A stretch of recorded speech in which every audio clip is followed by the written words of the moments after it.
प्यारे बच्चों, हिंदी ट्रैक में आप सभी का स्वागत है। आइए, आज क्लास 10th का टॉपिक है आत्मकथ्य। जयशंकर प्रसाद जी।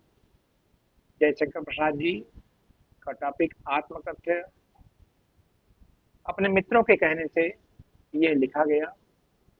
ये बचना चाह रहे थे, लेकिन फिर बाद में लिखे। आप संदर्भ में पढ़े होंगे। तो चलिए सीधे टॉपिक पर चलते हैं। मधुप गुनगुना कर कह जाता कौन कहानी यह अपनी, मुरझाकर गिर रही पत्तियां देखो कितनी आज घनी, इस गंभीर अनंत नीलिमा में असंख्य जीवन इतिहास, यह लोग करते ही रहते हैं अपना व्यंग वलिन उपहास। तब भी कहते हो कह डालो दुर्बलता अपनी बीती, तुम सुनकर सुख पाओगे देखोगे या गागर रीति।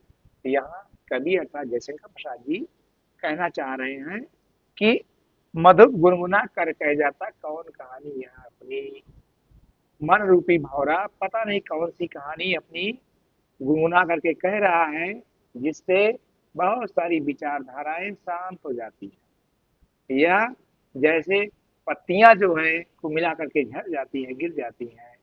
तो देखा जाए तो ये दुख का परिचायक है। दुख के आते ही हमारी सुख जो है वह क्षीण हो जाता है, नष्ट हो जाता है, या उसमें कमी आ जाती है। इस संदर्भ में ये बात की गई है। तो आज इस असंख्य गंभीर अनंत नीलिमा में जीवन इतिहास जो भी है, अर्थात किया हुआ कर्म, बीता हुआ सुखद या दुखद क्षण, यह लोग करते ही रहते हैं अपना व्यंग मनन उपहास। वे सभी आपस में व्यंग रूप से हास परिहास उपहास संबंधी बातें करते रहते हैं। एक जानकारी आपको और दे दें हम। हास, परिहास, उपहास, तीन शब्द हैं। क्या आप सभी तीनों का अंतर जानते हो? चलिए ध्यान सुनिएगा। हास अर्थात हंसी मजाक करना। परिहास उस संदर्भ में किसी के औचित्य में किसी से उस संबंधी बात करना, अर्थात हंसते हुए रूप भी परिहास कर देना, किसी का मजाक उड़ा देना। और उपहास वास्तविक मजा उड़ाना। तो एक हंसते हुए रूप में, एक स्वयं की हंसी, हास, एक किसी की हंसी उड़ाना, और एक हंसी ही नहीं मजाक उड़ा देना। तो बढ़ता हुआ कदम है हास, परिहास और उपहास। तो आगे, तब भी कहते हो कह डालू दुर्बलता अपनी बीती। हे प्यारे मित्रों, इतना होने के बावजूद भी आप कह रहे हो कि मैं अपनी दुर्बलता को कह डालूं, अर्थात हमारा जीवन अभावग्रस्त बीत रहा है, उस अभावग्रस्त जीवन को, समय को आपके सामने रख दूं, आपके कहने से उसको आपके सामने पेश करूं। तुम सुनकर सुख पाओगे देखोगे या गागर रीति, क्या तुम इसको सुनकर सुख पाओगे देखोगे या गागर रीति। गागर रीति अर्थात खाली पड़ा होना, कुछ ना होना। तो हमारा जीवन जो है उसमें कोई विशेष नहीं है, सबसे हम हटके नहीं है, जिससे हम इसको आपके सामने गाएं, कहें, आपके सामने प्रस्तुत करें। इस संदर्भ में यह बात कही गई है। आगे, किंतु कहीं ऐसा ना हो कि तुम ही खाली करने वाले, अपने को समझो मेरा रस ले अपनी भरने वाले, यह विडंबना अरी सरलते तेरी हंसी उड़ाऊ मैं, भूले अपनी यह प्रवंचना औरों को दिखलाऊं मैं। किंतु कहीं ऐसा ना हो, और कहीं ऐसा ना हो कि तुम ही खाली करने वाले, आप ही हमको जीवन में दुख देने वाले हो, आप ही कहीं न कहीं निमित्त बने हो, कारण बने हो। अपने को समझो मेरा असली अपनी भरने वाले, अपने को आप समझो उसके निमित्त, और प्रेम रस से सनी हुई बात अपनी भरने वाले, और उसके दूसरे रूप में आप स्वयं पेश आए, या हमको रास्ता दें, या बताएं। इस संदर्भ में यह विडंबना, अरे ये तो बहुत बड़ी विडंबना होगी। अरे सरलते, अपने सरल जीवन की ओर संदर्भित करते हुए बात कह रहे हैं। अरे सरलते तेरी हंसी उड़ाऊ मैं तुम्हारी हंसी उड़ाऊंगा। अपने सरल वास्तविक जीवन की ओर इशारा करते हुए ये बात कह रहे हैं कि यह बहुत बड़ी विडंबना होगी कि मैं तुम्हारी हंसी को उड़ाऊं, सरलतम जीवन को मैं मजाक बनाऊं, भूले अपनी यह प्रवंचना औरों को दिखलाऊं मैं। क्या हमारी ये भूल होगी या प्रवंचना होगा, अर्थात धोखा होगा? औरों को दिखलाऊं मैं, यह दूसरों के सामने जब परोसा जाएगा, बताया जाएगा, कहा जाएगा, ये हमारी भूल होगी या स्वयं के लिए धोखा होगा? इसको जयशंकर प्रसाद जी, आपके कवि महोदय, ऐसा बतला रहे हैं। आगे प्यारे बच्चों, समझ में आ रहा है? आगे बुक खोलीजिए, ध्यान से समझिए। उज्ज्वल गाथा कैसे गाऊं मधुर चांदनी रातों की, अरे खिलखिलाकर हंसते होने वाली उन बातों की, मिला कहाँ वह सुख जिसका मैं स्वप्न देख कर जाग गया, आलिंगन में आते आते मुस्कुरा कर जो भाग गया। उज्ज्वल गाथा कैसे गाऊं मैं, उज्ज्वल गाथा अच्छी करनी को, अच्छे समय को कैसे गायन करूं, कैसे आपके सामने बताऊं, मधुर चांदनी रातों की, जो बहुत ही सुखद है, सुखमय है, वास्तविक है, अच्छी है, प्रकाशपूर्ण है। अरे खिलखिलाकर हंसते होने वाली उन बातों की, जिसको सुन करके आप अनायास ही हंस देंगे, खिलखिलाकर हंस उठेंगे, मस्ती से झूम जाएंगे। तो अरे खिलखिलाकर हंसते होने वाली उन बातों की, उन बातों को मैं कैसे कहूं जिसको सुन करके आप अनायास ही खिलखिला करके हंस देंगे। फिर अगली पंक्ति में ठीक विरोधाभासी बात कही गई है। मिला कहाँ वह सुख जिसका मैं स्वप्न देखकर जाग गया, अरे वो तो सपना था, मुझको वो प्राप्त कहाँ हुआ, वह अभी अप्राप्त है। ये दो बातें हो सकती है इसमें। एक हुआ है स्वप्नवत, जैसे स्वप्न देखने के बाद जब हम जागते हैं सब कुछ गायब हो जाता है, और या दूसरा, हम कहीं न कहीं उस कगार पर पहुंचते हैं, प्राप्त होने को होते हैं, किसी कारणवश प्राप्त नहीं कर पाते हैं। तो मिला कहाँ वह सुख जिसका, वह सुख मुझको प्राप्त नहीं हो पाया, जिसकी हम चर्चा कर रहे थे, जिसको हम सोचे हुए थे, जो अभी तक अपूर्ण है, जिसको सुनाने के बाद आप खिलखिलाकर हंस देंगे, तो वह अभी क्या है, वह अपूर्ण है, वह सुख मुझको प्राप्त नहीं हुआ। तो मिला कहाँ वह सुख जिसका मैं स्वप्न देखकर जाग गया, जो स्वप्नवत था और स्वप्नवत के बाद हम जागृत हो गए हैं, अर्थात वह स्वप्न दूर हो गया, स्वप्न की बात स्वप्न में ही रह गई, वास्तविक खरी नहीं उतरी। आलिंगन में आते आते मुस्कुरा कर जो भाग गया, हमारे नजदीक आते आते, समीप होते होते, प्राप्त होते होते मुस्कुरा कर वह मुझसे दूर चला गया, अर्थात सुखद क्षण हमको प्राप्त नहीं हुआ, मैं उसको अचीव नहीं कर पाया, प्राप्त नहीं कर पाया। किसको? वास्तविकता को, सुखद क्षणों को, अच्छे रूप को, जिसको हम बता सके, सबके सामने विस्तार समझा सके आदि। आगे, जिसके अरुण कपोलों की मतवाली सुंदर छाया में अनुरागिनी उषा लेती थी निस्सुहाग मधुमाया में, उसकी स्मित पाथे बनी थके पथिक की पंथा की, जीवन को उधेड़ कर देखोगे क्यों यह गागर देती। कभी कहता है कि जिसके लाल लाल सुंदर गालों की सुंदर उन्मत्त छाया में प्रेम भरी भोर मृदुल अनुराग से सुहाग लेती है, तो प्रेम भरी वह प्रातःकालीन बेला जो लाल लाल कपोल जैसे रूप में सुहाग ग्रहण करती है, अपना सौभाग्य प्राप्त करती है, उस दिव्य सौंदर्य की स्मृति ही, अर्थात यहाँ अपनी प्रेयसी को याद करते हुए ये बात कह रहे हैं, अब मुझे थके हुए यात्री की तरह संभल बनी हुई है, मुझको रोके हुए है। अपनों की याद करके ही हम काम को रोकते हैं या आगे बढ़ते हैं या कुछ अच्छा कर बैठते हैं। तो यहाँ कह क्या रहे हैं, तो उषा कालीन, प्रभात कालीन लाल लाल मत वाली जो सुंदर छाया है, वह निश्चित रूप से ऐसे सुहाग लेना, और इस प्रकार से अपनी प्रेयसी को याद करके बता रहे हैं कि तुम्हारी याद ही हमारा संबल बनी है, संबल माने सहारा, सहारा बनी हुई है। और अपने मित्रों से कहते क्या है, ये कहते हैं कि तुम मेरे अंतर्मन को खोल करके क्यों देखना चाहते हो, जीवन को उधेड़ कर देखोगे क्यों मेरी कंथा की, सीवन माने गुदड़ी, गुदड़ी को उधेड़ करके जैसे खोल दिया जाए तो एक एक छोटे छोटे कपड़े के टुकड़े अलग अलग हो जाएंगे। उससे हमारे जीवन की गाथा को गुदड़ी के समान खोल करके क्यों देखना चाहते हो? एक छोटे छोटे समय को खंड करके मेरी कहानी को क्यों आप देखना चाहते हो? छोटे से जीवन की कैसी बड़ी कथाएं आज कहूं? क्या यह अच्छा नहीं कि औरों की सुनता मैं मौन रहूं? सुनकर क्या तुम भला करोगे मेरी भोली आत्मकथा? अभी समय भी नहीं, थकी सोई है मेरी मौन व्यथा। तो हमारा जीवन छोटा सा जीवन है। इस छोटे से जीवन की कैसे बड़ी कथाएं आज कहूं, बड़ी बड़ी कहानियों को किस प्रकार से मैं आप सबके सम्मुख व्यक्त करूं, उसको प्रस्तुत करूं। क्या यह अच्छा नहीं है? औरों की चिंता में मौन रहूं, क्या ये अच्छा नहीं होगा? आप कहिए श्रीमान जी, मैं चुप रहूं, आपकी बात मैं सुनूं, क्या ये अच्छा नहीं होगा? तो यहाँ मित्रों की ओर संबोधन करके कह रहे हैं कि क्या यह अच्छा नहीं है? औरों की सुनता मैं मौन रहूं, मैं दूसरों की सुनूं और स्वयं शांत रहूं।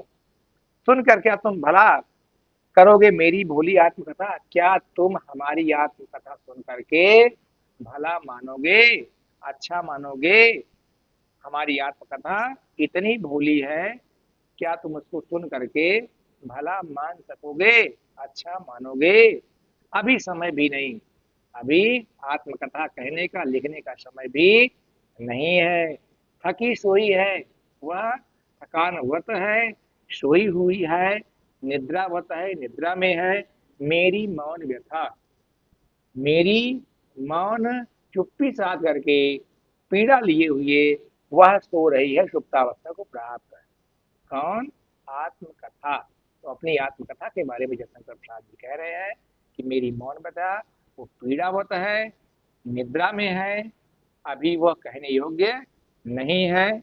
जो थकी है, सोई है, वह मैं कैसे गाऊं, कैसे आपके सामने प्रस्तुत करूं? तो प्यारे बच्चों, ये था आपका जयशंकर प्रसाद जी का लिखा हुआ आत्मकथ्य, CBSE board class 10th NCERT book Kshitij भाग 2। तो उम्मीद करते हैं आपको अच्छे ढंग से समझ में आ रहा होगा। आज के पार्ट में हमने आपको बताया इसका व्याख्यान, इसका अर्थ। अगले टॉपिक पर हम इसके प्रश्नोत्तर पर चर्चा करेंगे, या कहिए तो अभी चर्चा करें। चलिए अच्छा सुन लीजिए। क्वेश्चन नंबर 1, कवि आत्मकथा लिखने से क्यों बचना चाहता है? कवि आत्मकथा से लिखने से इसलिए बचना चाहता है कि उसके जीवन में विशेषता कुछ नहीं है, सबसे हटके नहीं है, या उसका जीवन अभावग्रस्त है। इसलिए अभावग्रस्त जीवन को वो सबके सामने परोसना नहीं चाह रहा है, बताना नहीं चाह रहा है। समझ में आया? सेकंड क्वेश्चन, आत्मकथा सुनाने के संदर्भ में अभी समय भी नहीं, कवि ऐसा क्यों कहता है?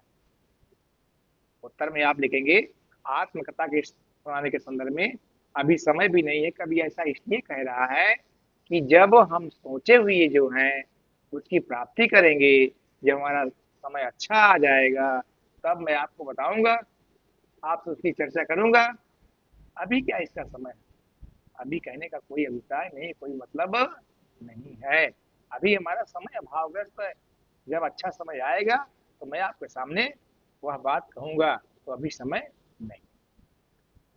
संबंधित आप और भी ऐड कर सकते हो, हम केवल आपको इशारा कर रहे हैं कैसे किस प्रश्न में क्या उत्तर लिखा जाएगा। थर्ड, स्मृति को पाथेय बनाने से कवि का क्या आशय है? यादगार ही जो है वो हमें रास्ता देता है। जीवन साथी का सहयोग, प्रेमालाप या अच्छा मार्गदर्शन हमको संबल प्रदान करता है। अपनी प्रेयसी को याद करते हुए बता रहे हैं कि वही जो है याद करके हम स्थिरता लिए हुए हैं, आगे बढ़ रहे हैं, और हम रास्ते पर ही हैं, भटके हुए नहीं हैं, आगे चल रहे हैं, ऐसा संबोधन किया गया है। लिसन अगेन, स्मृति को पाथेय बनाने से कवि का क्या आशय है? कवि अपने जीवन की दुख भरी यात्रा करते करते वो थक चुका है। अब थक चुका है तो अपनी प्रेयसी को याद कर रहा है, जिससे वो संभल पा रहा है, सहारा पा रहा है और आगे किसी प्रकार बढ़ रहा है, इस आशय से। नेक्स्ट क्वेश्चन, भाव स्पष्ट कीजिए। मिला कहा वह सुख जिसका मैं स्वप्न देखकर जाग गया, आलिंगन में आते आते मुस्कुरा कर जो भाग गया। प्रस्तुत पंक्ति के माध्यम से यहाँ कवि महोदय आने वाले उस काल्पनिक या सोचे गए लक्ष्य की ओर इशारा कर रहे हैं। लक्ष्य की ओर जो अभी अप्राप्त है, लेकिन इशारा कर रहे हैं। खा नंबर, जिसके अरुण कपोलों की मतवाली सुंदर छाया में अनुरागिनी उठा लेती थी नित्य सुहाग मनमाया में। जिसके लाल लाल जैसे आसमान पर दिखाई पड़ती है लालिमा, जैसे अपनी पत्नी की यादगार में ये बता रहे हैं कि किस प्रकार वह सुंदर रूप जो हमको संबल प्रदान किया है, जो हमको निश्चित रूप से हमारा मार्गदर्शन करती है, आगे बढ़ाती है। तो यह प्रस्तुत पंक्ति के माध्यम से यहाँ लाल लाल गालों को मस्त कर देने वाली सुंदर छाया के रूप में प्रेम वर्णन का चित्रण है। निश्चित रूप से किस प्रकार से सुहाग लेने की बात की गई है। Listen again. भाव में आकर्षक क्षण को याद किया जा रहा है। यहाँ कवि महोदय अपनी प्रेयसी को याद करते हुए सौर मंडल की उपमा देते हुए बात की है। ये आप लिख सकते हैं। Next question, question number 5। उज्जवल गाथा कैसे गाऊं मधुर चांदनी रातों की, कथन के आधार पर कवि का क्या कहना है। तो कवि यहाँ कैसे कहना चाह रहे हैं कि मैं उज्जवल गाथा अच्छे बीते हुए समय को कैसे गाऊं, जो वास्तव में सफेद चांदनी जैसे स्वच्छ है, निर्मल है, अच्छा है, सुख देने वाला है। मैं उसको किस प्रकार से गायन करूं, आप तक कैसे उसको प्रस्तुत करूं, आपके बीच में कैसे रखूं, इस प्रकार का वर्णन आपको लिखना होगा। एंड लास्ट क्वेश्चन, आत्मकथ्यकर्ता की काव्यगत विशेषताएं उदाहरण सहित लिखिए। इसमें खड़ी बोली का प्रयोग हुआ है, तत्सम शब्दों की प्रधानता है, लक्षणात्मकता है। आप शुरू से एक पंक्ति ले लीजिए, एक मध्य से ले लीजिए, एक लास्ट में ले लीजिए। तो जहाँ विशेषता बताना होता है वहाँ अलंकार का प्रयोग बता सकते हो, आप छंद का प्रयोग बता सकते हो, वास्तविकता का प्रयोग बता सकते हो, उदाहरण के रूप में कोई पंक्ति दे सकते हो, उसको आप सिद्ध कर सकते हो अपने भाव के रूप में, जिस प्रकार भाव वहाँ वर्णित है। तो दोहा, सोठा, छंद, अलंकार, तत्सम तद्भव, ये सभी मुख्य रूप से विशेषताएं के अंतर्गत आता है। जो जो भी दिखाई पड़ा हो आप उसका प्रयोग कर सकते हो। तो इसमें आप लिख सकते हो लक्षणात्मकता में आप लिख सकते हो उज्जवल गाथा कैसे गाऊं मधुर चांदनी रातों की। ये लक्षण है पूर्ण होने वाला, लेकिन पूर्ण नहीं हुआ है। तत्सम तद्भव शब्द अनंत, नीलिमा, आशंक, प्रवंचना आदि ये सब क्या है, ये सब तत्सम तद्भव है। खड़ी बोली का प्रयोग, खड़ी बोली में शुद्ध साहित्यिक भाषा का प्रयोग होता है, जो पूरी की पूरी कविता में वर्णित है, उसी रूप में प्रयोग किया गया है। तो प्यारे बच्चों, ये था आपका टॉपिक आत्मकथ्य, जयशंकर प्रसाद जी का लिखा गया, जिसमें मित्रों का आग्रह था, मित्रों के आज्ञा करने पर इन्होंने आत्मकथ्य को सरल शब्दों में, सरल भाषा में, विनम्रता के साथ हम सभी के बीच परोसा। उम्मीद करते हैं आपके समझ में आ गया होगा। अगर बेहतर लगा हो तो निश्चित रूप से आप संकोच मत करिएगा, लाइक कीजिए, सब्सक्राइब करिए और हमारा भी आप मनोबल बढ़ाएं, जिससे आपके लिए कुछ बेहतर हम ले करके आए और भी कुछ प्रदान करने का हम प्रयास करें। तो प्यारे बच्चों, आज के लिए बस इतना ही।